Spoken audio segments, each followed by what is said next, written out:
Alappuzha ചന്ദരൂരിൽ school വിദ്യാർത്ഥി റോഡിലെ വെള്ളക്കെട്ടിൽ വീണ അപകടം. അമ്മയ്ക്കൊപ്പം സ്കൂളിലേക്ക് പോകുമ്പോഴാണ് അപകടം. വെള്ളക്കെട്ടിൽ പകുതിയോളം മുങ്ങിയ കുട്ടിയെ അമ്മ പിടിച്ചു. സ്പീക്കറിനും മറ്റു മന്ത്രിമാർക്കും കണ്ണടകൾ വാങ്ങിക്കാൻ പോലും 50,000-ഉം 35,000-ഉം 20,000-ഉം ഒക്കെ ചെലവാക്കുന്ന സർക്കാർ.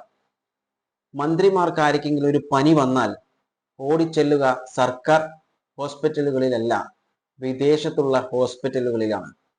എന്നാൽ ഈ പാവപ്പെട്ടവർ, നിങ്ങൾക്കൊക്കെ ടാക്സ് നൽകി നിങ്ങളെ തീറ്റിപ്പോറ്റുന്ന ഈ പാവപ്പെട്ടവർ ഒരു കുഴിയിൽ വീഴുന്നു. എന്തോരം കുഴികളാണ് കേരളത്തിലൊക്കെ. ഈ MLA-മാരെയും മന്ത്രിമാരെയും ഒക്കെ തീറ്റിപ്പോറ്റുന്ന സാധാരണക്കാർ, ടാക്സ് അടക്കുന്ന സാധാരണക്കാർ പോകുന്നത് സർക്കാർ ആശുപത്രിയിൽ. എന്നാൽ ഇതൊക്കെ കൊണ്ട് സുഖിക്കുന്നതും വിദേശത്ത് പോകുന്നതും വിദേശ ഹോസ്പിറ്റലിലെ ഫെസിലിറ്റീസ് ഉപയോഗപ്പെടുത്തുന്നതും ഈ മന്ത്രിമാരും. എങ്ങനെ ഇരിക്കുന്നു? അതാണ് കേരളം, ഗോഡ്സ് ഓൺ കൺട്രി.